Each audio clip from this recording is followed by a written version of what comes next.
같이 읽겠습니다. 안디옥 교회에 선지자들과 교사들이 있으니 곧 바나바와 니게르라 하는 시몬과 구레네 사람 루기오와 분봉왕 헤롯의 젖동생 마나엔과 및 사울이라. 주를 섬겨 금식할 때에 성령이 이르시되 내가 불러 시키는 일을 위하여 바나바와 사울을 따로 세우라 하시니 이에 금식하며 기도하고 두 사람에게 안수하여 보내리라. 아멘. 찬양대에 찬양 있겠습니다.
아멘.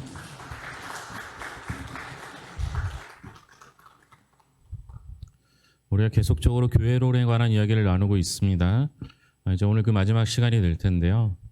우리가 섬기고 있는 이 교회는 주님이 세우신 주님의 교회입니다. 소유권이 주님께 있다라는 것이죠. 그 교회는 니케아 신조를 통해서 네 가지 교회론에 관한 설명을 하고 있는데요. 첫째는 하나의, 둘째는 거룩한, 셋째는 사도적 교회였습니다. 우리가 여기까지 살펴봤고요. 이제 오늘 보편적 교회를 이야기하려고 합니다. 원래 이제 계획대로라면 사도적 교회와 보편적 교회를 같이 하려고 했었는데요. 보편적 교회 부분이 좀 할 얘기가 좀 있어서 하루를 따로 잡았습니다. 그렇다면 보편적 교회는 뭘까요? 어떤 것이 보편적 교회라고 말할 수 있겠습니까? 보편적 교회란 남녀노소, 빈부귀천이 차별되지 않고 모두가 한데 어우러지는 교회를 말합니다. 그러니까 오늘날 보편적 교회가 그럼 있을까라는 거예요. 미국도 흑인이 예배드리는 교회, 백인이 예배드리는 교회가 나눠져 있는 곳도 있고요. 우리나라에도 부자들이 가는 교회, 또 가난한 사람들이 가는 교회가 따로 있습니다. 이렇게 되는 것은 보편적 교회라 말할 수 없죠. 제가 서울에서 잠깐 동안 섬겼던 교회가 있는데요. 그 교회는 방송국 PD였던 장로님과 유명한 디자이너였던 권사님이 자신의 건물 지하에 개척 멤버들을 모으고 목사를 초빙해서 교회를 만든 교회입니다. 그러다 보니까 자연스럽게 그 교회 교인은 대부분 방송국 관계자거나 아니면 디자이너, 모델들이었습니다. 제가 거기서 한 7개월 정도 있었는데요. 그 여자 모델들이 키가 저보다 더 커요. 진짜 대단하죠. 그러다 보니까 그 교회에 모인 사람들이 전부 엘리트들입니다. 그래서 추가로 오는 분들이 의사들, 이렇게 오더라고요. 저희가 신내동에 살 때니까 그분들이 사는 그 동네와 저희는 너무 다르죠. 중곡동에서 한 여자 집사님이 오셨는데요. 그 집사님이 참 귀한 겁니다. 오늘의 말씀대로라면 그래요. 왜냐하면 중곡동이라는 지역이 그렇게 부유한 지역은 아니잖아요. 게다가 그 집사님이 좀 가난한 편이셨습니다. 그러니까 그 교회에서 많은 그 구박을 당한 거죠. 그럼에도 불구하고 그 교회를 지키고 계셨습니다. 오늘 말씀대로라면 그 교회는 보편적 교회는 아닌 거죠. 일부러 그렇게 해서가 아니라 그런 사람들만 살아남을 수 있는 교회를 만들었기 때문입니다. 지금도 보편적 교회가 찾아보기 어려운 것처럼 2000년 전에 보편적 교회를 얘기했다는 건 거의 혁명의 수준에 가깝습니다. 왜냐하면 그 당시에는 계급 사회였기 때문입니다. 노예와 주인이 한 교회에서 어우러져 주님의 몸된 교회를 이룬다라는 것 자체가 혁명적 발상이었습니다. 보편적인 교회를 이룬다는 것은 그리스도인 개개인에게도 쉬운 일은 아닙니다. 다른 사람들이 어떻게 하든 내 손과 발로 그들을 섬겨 내가 주님 앞에서 하나의 교회를 이루는 것. 세상은 모두가 다른 길로 갈지라도 나는 예수님을 따라 거룩한 파장을 발해 거룩한 교회가 된다고 하는 것. 세상 사람들은 주님의 말씀을 번복하고 바꾸고 덧붙인다 할지라도 나는 그 말씀을 경호원처럼 지켜 사도적 교회가 된다고 하는 것은 모두 다 개인 영성에 관련된 이야기입니다. 그러나 함께 어우러져 보편적 교회를 이룬다라는 것은 인간 관계의 문제입니다. 저도 이제 반백년 살았는데요. 인생을 살다 보면 어려운 일이 있어요. 근데 그 중에 인간관계처럼 참 어려운 일은 없는 것 같아요. 그 인간관계에서 이념, 나이, 학벌, 직업, 지역, 출신을 넘어 한데 어우러진다? 이거 참 힘든 일입니다. 그런데도 왜 교회가 보편적 교회를 이루어야 합니까? 그것은 주님이 이 땅에 오신 목적이 분명하기 때문입니다. 예수님께서 이 땅에 오신 목적이 무엇입니까? 우리에게 구원을 주기 위해서라고 말할 수 있겠죠. 그런데 그 구원의 대상은 성경에 누구든지라고 표현되어 있습니다. 결과적으로 모든 사람들이 예수를 믿고 구원받게 하는 것이 우리 주님의 이 땅에 오신 목적이었습니다. 그렇다면 그 목적대로라면 모든 사람들이 모일 수 있는 교회가 되어야 하고 그 교회 안에서 모든 사람들이 구원받을 수 있어야 한다라는 겁니다. 그게요. 우리는 구원을 받았으니까 그냥 모든 사람 이렇게 이야기할지 모르겠지만 만약 예수님께서 이스라엘 사람들이 생각하듯 이스라엘만을 위한 예수님을 오셨더라면 오늘날 우리는 구원받지 못하는 거예요. 우리 주님께서는 특정한 대상, 특정한 나라, 특정한 지역에 한정되지 않고 모든 사람들이 구원을 얻는 것이 우리 예수님의 목적이라는 거예요. 그래서 나도 구원받을 수 있었던 거죠. 만약 똑똑한 사람, 부유한 사람만 구원받는다면 구원받지 못할 사람이 생기지 않습니까? 우리 주님은 보편적 교회를 이루어가면서 모든 사람들이 구원에 이르는 것을 소망하고 계십니다. 뿐만 아닙니다. 주님께서 이 땅에 사시는 동안에 어울릴 수 없을 것 같은 사람들을 어울리게 하여 한 보편적 교회를 이루었기 때문입니다. 주님의 제자들 가운데는 열심당원 시몬이 있었습니다. 열심당원인 건 국수주의자, 그러니까 국가주의자라고 말할 수 있어요. 우리나라, 이 당시에는 로마의 침략으로부터 대항해 다니는 사람들이 모였던 아주 강렬한 국수주의자라고 볼 수 있습니다. 그런데 예수님의 제자 중에 세리마태가 있습니다. 이 세리마태는 로마의 편을 들어서 자기의 민족들의 고열을 빼먹는 아주 나쁜 사람들이었죠. 오늘날로 하면 마치 일본의 나라를 팔아넘겼던 그런 사람들과 같죠. 그런가 하면 갈릴리의 가나안 어부 베드로, 아리마대 지방의 재벌 요셉, 비천한 창녀 막달라 마리아, 존귀한 신분의 니고데모. 이 사람들은 절대 한자리에 앉아서 밥을 먹을 수 있는, 식탁을 교제를 할 수 없는 사람들, 얼굴을 대면할 수도 없는 부류의 사람들이 예수 그리스도 안에서 예수님 때문에 예수님을 힘입어 모두 한데 어우러져 보편적 교회를 이루었습니다. 그러니까 우리가 예수님을 우리 교회 주인으로 모시고 나는 동사로 살아간다는 것은 주님이 이루고자 하고 했던 보편적 교회를 이루어야 한다라는 겁니다. 중요한 것은요, 보편적 교회를 이룰 때에만 비로소 하나의 교회, 거룩한 교회, 사도적 교회도 결과적으로 이루어질 수 있다라는 겁니다. 흑인과 백인이, 가난한 사람과 부유한 사람이, 못 배운 사람과 배우지 못한 사람이 한데 어우러져 한 분이신 주님을 믿음으로 하나의 교회를 만들 수 있습니다. 세상에서는 어우러질 수 없는 그들이 예수 그리스도 안에서 한데 어우러짐으로 인해서 비로소 거룩한 파장을 발휘할 수 있습니다. 그것이 말씀 안에서 가능해짐으로 사도적 교회가 될 수 있다라는 거죠. 그러면 이 보편적 교회는 이루기 어렵다 말씀드렸으니까요. 이론적으로만 가능할까요? 인류 역사 속에서 보편적 교회를 이룬 교회가 없을까요? 오늘 읽은 본문의 말씀 사도행전 13장 1절을 함께 보겠습니다. 사도행전 13장 1절입니다.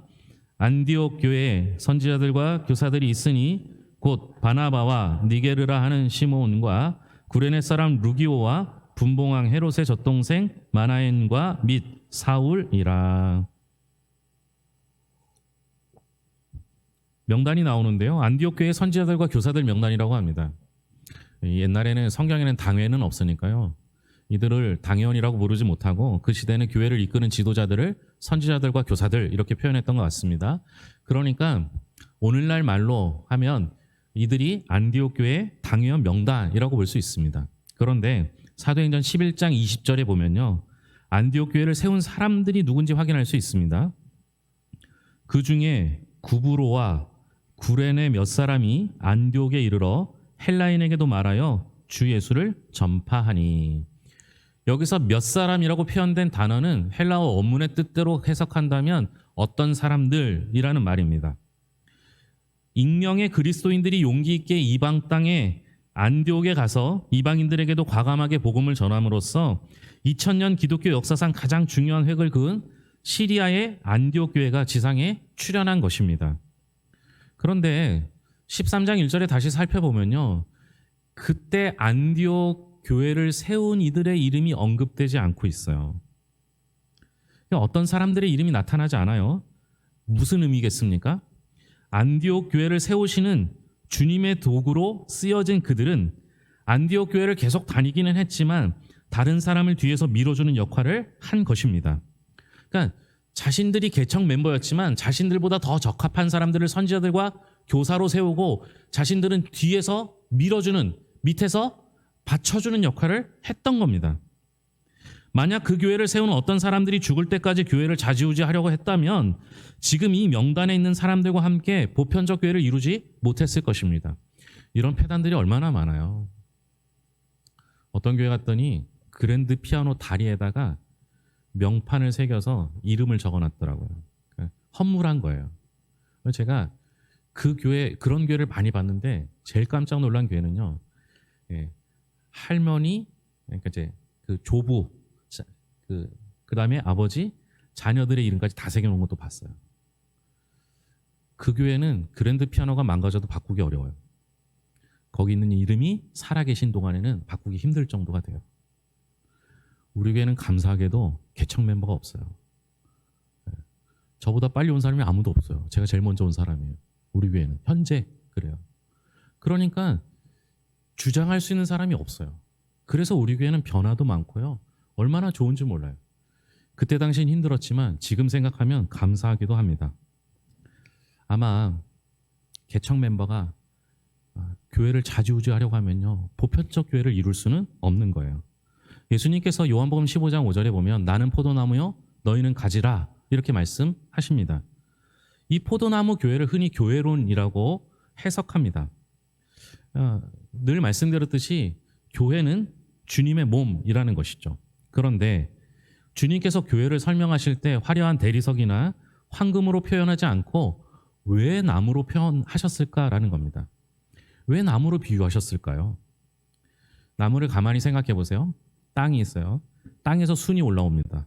그리고 그것이 줄기가 됩니다. 조금 더 자라면 가지가 붙게 돼요. 그런데 첫 번째 가지가 이렇게 붙은 다음에 두 번째 가지는 어디에 붙습니까? 가지 위에 가지가 더 붙여지는 것이 아니라 또 다른 가지는 줄기에 또 다른 곳에 가지가 붙게 됩니다. 그러니까 교회는요, 우리는 가지니까요. 우리가 붙어야 할 곳은 가지 위에 가지가 붙는 것이 아니라 줄기에 붙는 거예요. 더 신기한 건 뭔지 아세요? 나무는 자라면서 가지가 처음 생기잖아요. 두 번째 가지는 어디에 붙습니까? 줄기에 붙는데 첫 번째 가지보다 높은 곳에 붙게 됩니다. 그러면 반복해서 가지가 붙게 되면 새롭게 붙여지는 가지는 새로워질수록 늦게 붙을수록 더 높은 곳에 위치하게 된다라는 거죠. 그동안 주님은 줄기가 되어주시고 처음 온 사람, 오래된 사람들은 밑에 가지가 되어서 밑둥이 되어주는 게 교회의 모습이라고 설명하는 겁니다. 언제나 가지는 밑둥은 잘 보이지 않아요. 위에 있는 가지가 더 잘 보이게 되는 것이죠. 우리 교회가 진정한 보편적 교회를 이루기 위해서는 오래된 신앙인일수록 교회를 오래 다닌 사람일수록 새로운 사람들에게 기꺼이 자리를 내어줄 수 있는 교회가 되어야 한다라는 겁니다. 그래서 새로운 사람들이 윗가지가 되고 나는 밑에까지가 되어서 밑둥이 되어주는 역할을 해야 한다라는 것이죠. 안디옥 교회 명단을 한번 다시 보겠습니다. 1절입니다. 안디옥 교회에 선지자들과 교사들이 있으니 곧 바나바와 니게르라 하는 시몬과 구레네 사람 루기오와 분봉왕 헤롯의 젖동생 마나엔과 및 사울이라. 5명의 이름이 나옵니다. 성경에 제일 재미없는 부분이 사람 이름 많이 나오는데요. 그렇죠? 여기서 5명의 이름을 자세히 본 적이 별로 없으실 거예요. 첫 번째 이름은 바나바입니다. 바나바는 사이프러스 구브로 출신의 정통 레위인입니다. 그냥 안디옥 교회 온 게 아니라 예루살렘 모교에서 안디옥에 파송한 초대 목사님이에요. 그러니까 당연히 잘 될 자격이 있겠죠. 두 번째 인물이 니게르라 하는 시몬입니다. 이 외에는 시몬에 대한 설명이 없어요. 바나바는 그래도 사도행전 앞부분에 설명들이 나오니까 우리가 이해를 하고 있지만 시몬에 대해서 우리가 알 수 있는 건 오늘 덧붙여진 니게르라 하는 시몬밖에 없어요. 근데 이 니게르라고 하는 말은요, 그 니그로라는 말이 거기서 파생된 거예요. 그러니까 니그로는 누굽니까? 흑인이에요, 흑인. 이 당시 흑인은 전부 거의 대부분 다 노예라고 보시면 됩니다. 그러니까 노예 출신 흑인이 교회 안에 들어와서 교회 지도자가 됐다라는 겁니다. 이게 대단한 일이죠. 세 번째 인물은 구레네 사람 루기오입니다. 구레네는 아프리카의 리비아 지역인데요. 아프리카 리비아 출신이라는 것 외에는 그에 대한 설명도 없습니다. 근데 만일 여러분이 리비아 출신이라면 이민을 어디로 가겠습니까? 이 당시 로마 제국이잖아요. 그러면 이민을 올 때는 가장 그 도시가 발달된 곳에 가는 게 유리합니다. 그런데 안디옥이라는 지역은 로마 중심부가 아니거든요. 그러니 힘이 있어서 로마에 가서 자기의 힘을 발휘할 수 있는 사람이 아니라 중소도시로 갈 수밖에 없는 상황인 거예요. 쉽게 말하면요, 동남아시아 사람들이 서울로 안 가고 괴산 온 거랑 똑같은 거예요. 별로 내세울 게 없는 사람이라고 추측할 수 있는 것이죠. 네 번째 인물은 분봉왕 헤롯의 젖동생 마나엔입니다. 여기서 젖동생이라고 해당하는 헬라어 쉰트로포스는요, 한 어머니의 젖을 먹고 자란 친형제 또는 우리가 생각하는 친한 친구, 중마고에 해당하는 뜻을 갖고 있습니다.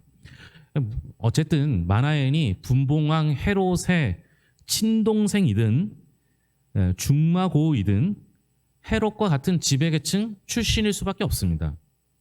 그런데 여러분, 성경이 한마디 한마디가 참 정확한 게요, 분봉왕 헤롯에 관한 이야기를 합니다. 그냥 헤롯의 젖동생 마나엔이라고 하지 않고 분봉왕 헤롯에 관한 이야기를 합니다. 무슨 얘기예요? 헤롯은 의로운 가문 출신이 아닙니다. 헤롯은 우리 조선을 일본에 바친 매국노 이완원과 같은 사람입니다. 로마 제국의 분봉왕이 되어서요, 백성들로부터 온갖 것을 착취하던 사람입니다. 이런 사람의 친동생이든 중마고우든 마나엔도 그와 비슷한 삶을 살고 있다라는 것을 표현하고 있는 겁니다. 한번 상상해 보시죠. 이완용이 그 당시에 회심해서 교회에 왔다고 칩시다. 그럼 그 교회가 그걸 받아들이기가 쉬울까요? 일제시대를 살고 있는 그들이 받아들이기가 쉬울까요? 더욱이 그런 사람을 교회 지도자로 세운다. 이건 훨씬 더 힘든 일입니다. 그 불의한 헤롯의 젖동생 마나엔이 안디옥 교회 당회원이 된 거예요. 다섯 번째 인물은 사울입니다. 이 사울은 우리가 잘 아는 바울입니다. 사울은 어떤 사람입니까? 예수님을 대적했던 폭도였지 않았습니까? 자, 다섯 사람을 다시 한번 살펴보겠습니다. 정통파 레인 바나바, 흑인 노예 출신 시므온, 아프리카 리비아 출신 루기오, 불의한 지배계층이자 매국노 마나엔, 예수님을 대적하던 폭도 사울. 이렇게 놓고 보니까 이 5명은 어울릴 수도 없는 사람들이고요, 한 자리에 모이기도 힘든 사람들이고, 특별히 이런 사람들이 교회의 지도자로 세워질 수도 없는 사람들이었습니다. 그런데 이들이 예수 그리스도 안에서 보편적 교회를 이루었습니다. 한 자리에 앉아 주님의 몸된 교회를 이룬 것입니다. 그들이 예수 그리스도 안에서 보편적 그리스도인이 되었기 때문이고, 안디옥 교회를 세웠던 어떤 사람들이 이 교회의 밑가지가 되어 주었기 때문인 것이죠. 사도행전 13장 2절 3절을 보면요, 성령님의 명령에 의해 안디옥 교회가 바나바와 바울을 전도장으로 파송합니다. 그래서 세계 역사가 변화돼요. 여러분, 여기서 우리가 의문을 하나 들었던 것이 해소되었으면 좋겠습니다. 의문을 가졌을지가 의문인데, 예루살렘 교회가 있습니다. 이 예루살렘 교회가 초대에 세워진 교회고요, 정통 유대인들이 모여 함께 예배했던 곳입니다. 이 이방인들이 교회를 세운 것이 문제가 되어서 나중에 사도들이 모여서 회의를 하는데, 사도행전 15장에 보면 예루살렘 공의회로 모입니다. 그러니까 예루살렘 교회에서 모인 거예요. 그들이 모여서 이방인들이 교회를 세워도 되냐, 그들을 제자로 받아들여도 되냐, 이것에 대해서 논의했던 장소가 예루살렘 교회예요. 그만큼 초대교회의 가장 중요한 초대교회 지도자가 예루살렘 교회에 있었어요. 안디옥 교회도 예루살렘 교회에서 파송한 바나바가 초대교회 목사님이 되었잖아요. 그런데 왜 하나님은 예루살렘 교회를 사용하셔서 세계 선교를 쓰지 않으냐 하시고, 중소도시에 안디옥 교회, 이방인들의 교회였던 안디옥 교회를 사용하셔서 세계 선교의 전초기지로 삼았을까라는 겁니다. 왜 그럴까요? 예루살렘 교회는요, 유대인들만 모이는 교회였어요. 안디옥 교회는요, 이 자체가 세계적인 교회였어요. 다른 지역에서 온 사람들, 보편적 교회, 모든 사람들이 한데 어울려질 수 있는 교회였습니다. 보편적 교회가 되어야만 보편적 복음을 전할 수 있기 때문에 그렇습니다. 그래서 하나님은 안디옥 교회를 사용하신 거예요. 자, 그렇다면 오늘 우리가 이 괴산에서 살고 있는데 우리 교회는 가능할까요? 안디옥 교회 같은 역할을 할 수 있을까요? 저는 할 수 있을 것 같아요. 우리 교회 구성원들은요, 괴산 출신이 별로 없어요. 다 사방에서 모였어요. 우리 교회를 하자고 하면 한 3, 40개 교회를 얘기해요. 네? 다양한 교회, 다양한 지역에 있는 사람들이 모여든 교회가 우리 교회예요. 그렇게 따지면 보편적 교회가 된 거예요. 보편적 교회가 돼야만 보편적 복음을 전할 수 있고 다른 사람을 이해할 수 있게 되는 거죠. 우리가 무엇을 하든요, 누구든지 받아들일 수 있고 누구든지 어울릴 수 있는 교회가 되어서 누구에게나 전할 수 있는 복음을 만들어냈으면 좋겠습니다. 여러분, 교회는요, 결단코 사람의 머릿수, 예배당의 크기에 의해 좋은 교회, 나쁜 교회로 구별되지 않습니다. 교회는 하나의 교회, 거룩한 교회, 사도적 교회, 보편적 교회냐 아니냐에 의해 성숙한 교회, 주님의 참다운 교회로 구분되는 것이죠. 여러분들이 어떻게 섬기든, 여러분들이 우리 교회에서 어떤 역할을 하든 하나의 교회, 거룩한 교회, 사도적 교회, 보편적 교회를 이루어 가셔야 합니다. 반드시 여러분들과 여러분들이 해나가는 사명, 우리가 속한 교회, 주님께서는 이 시대를 새롭게 하시는 안디옥 교회로 사용하실 줄로 믿습니다. 기도하겠습니다. 하나님 아버지, 감사합니다. 우리가 주님의 교회를 만들길 원합니다. 그래서 주님만이 우리의 전부가 되시는 그 일을 위하여 서로 수고하고 애써가는, 서로의 지체가 되어주는 하나의 교회가 되게 하여 주시옵소서. 세상과는 다른 소리로 거룩한 파장을 일으켜 세상을 변화시키는 교회 되기를 소망합니다. 말씀이 우리의 절대 가치가 되어서 말씀을 지키기 위해 생명 걸고 말씀 지키고 전하는 사도적 교회가 되기를 소망합니다. 뿐만 아니라 한 명 한 명이 소중하고 한 명 한 명이 귀한, 심지어 더 높은 자리, 더 중요한 자리를 차지할 수 있는 이들이, 더 많은 신앙으로 더 많은 기간을 예수를 믿었던 우리들이 밑둥이 되어서 새로운 사람들에게 기둥이 되어주고 밑둥이 되어주고 밑받침이 되어주는 교회가 되어 보편적 교회로 이 세상을 복음으로 물들일 수 있는 안디옥 교회와 같은 교회로 사용하여 주시옵소서. 믿음을 더하여 주시옵고 든든히 서게 하시며 늘 하나님의 능력과 나라 가운데서 온전히 주 바라보게 하여 주시옵소서. 필요한 것들을 공급하여 주시며 약한 것들을 채워주시고 강하게 하여 주시며, 하나님 아버지, 피해 입은 지역의 모든 이들에게 하나님의 은혜와 평강이 넘치게 하시고 위로와 격려로 더하여 주시며 회복시켜 주시옵소서. 기도하는 것들이 이루어지게 하시고 해결되어지게 하여 주셔서 해결받는 인생으로 주 안에서 평안하기를 소망하며 모든 것을 예수님의 이름으로 기도합니다. 아멘.